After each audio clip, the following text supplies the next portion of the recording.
Now by Bob Kohn. He's the author of Journalistic Fraud, How the New York Times Distorts the News and Why It Can No Longer Be Trusted. Paul Levinson is also here. He's the Director of Media Studies at Fordham University. Bob Kohn, to oust the president, the CIA would have needed help from the media. Do you think the agency got that help?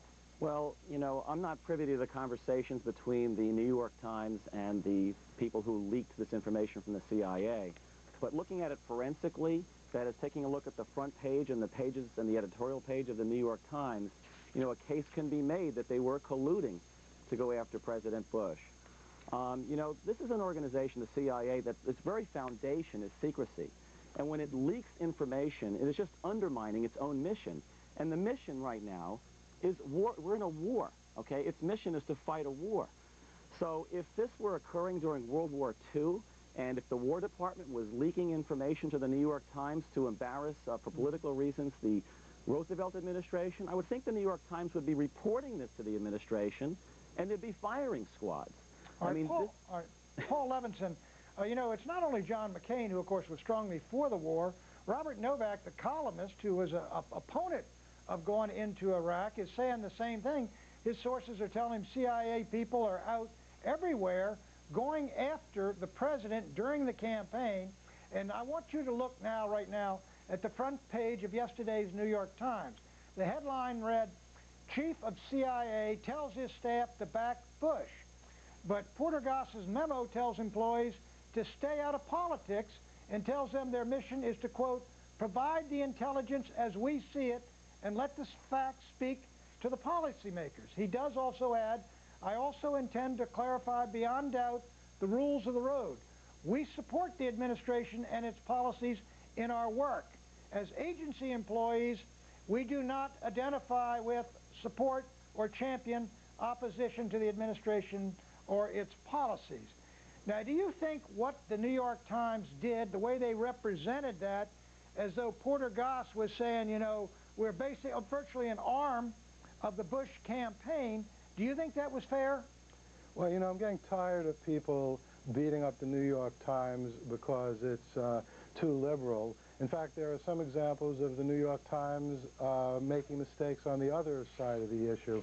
For example, in the past election, there was a huge discrepancy between the exit polls right up until the actual votes were counted, and then the votes that were counted.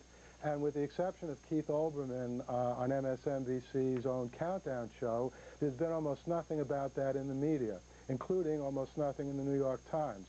So does that mean the New York Times is biased in favor of the Bush administration?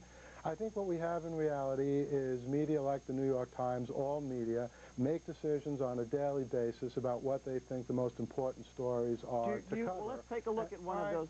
All right, let's go Bob Kohn. Go ahead. Let's take a look at one of those decisions. The very day, yesterday, on the front page of the Times, they made a decision to place the story about this memo that Porter Goss sent to the staff of the CIA, and then slanted it to make him look like he was politicizing the CIA. Well, what story was on page 4 of yesterday's New York Times?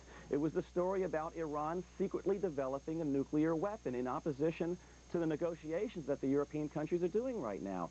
Which is more important, okay? Well, I don't know. I mean, if the CIA is in disarray, and if our Central Intelligence Agency is not working the way it's supposed to, and if there's a political aspect of it in which it's feeding the president and the American people incorrect information, in many ways that's just as important as what's reportedly going on in Iran. That's right. And if the New York Times was right to have a front page story about the CIA. So why don't we see a front page story about the Clinton administration? Here, they open the Why should it be a front page story? That's yesterday's news. No, it isn't yesterday. Well, it's today's news. In the Clinton library, there is no exhibit saying how I screwed up the CIA during my 8 years in office. Well, okay? That's what the story is. You perhaps have some agents in the CIA who are talking to you and giving you that information.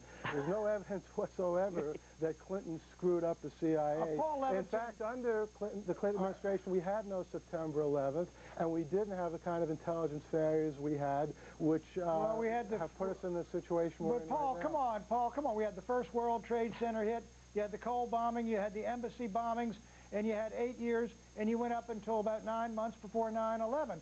Wouldn't you agree that even Clinton, I think, would say we really didn't do as much as we should have done. We really didn't think something like this was going to hit. We really weren't prepared. Would he not? Yeah, I'm sure Clinton would say that. But Bob Kohn was saying that why doesn't the Times have front-page stories now about the failure of the Clinton administration and the CIA? The front-page story should be about the current president and the CIA. Hold it, gentlemen. Final thoughts with my guests. Bob Kohn, Paul Levinson, 15 seconds each. Do you believe the New York Times was using its news columns to influence the outcome of the election and defeat George Bush? Go ahead, Paul. Absolutely not. They were reporting the facts as they saw them. That's what all the media were doing in their news columns. Pat? Bob Kohn? Yeah, Pat, the Times admitted they were doing it. In today's New York Times, in the corrections page, it said that it misconstrued that article. And if you take a look at the editorial page today, they didn't even read their own correction. Okay. Bob, Paul, thank you very much. Hardball with Chris Matthews is up next. Good night.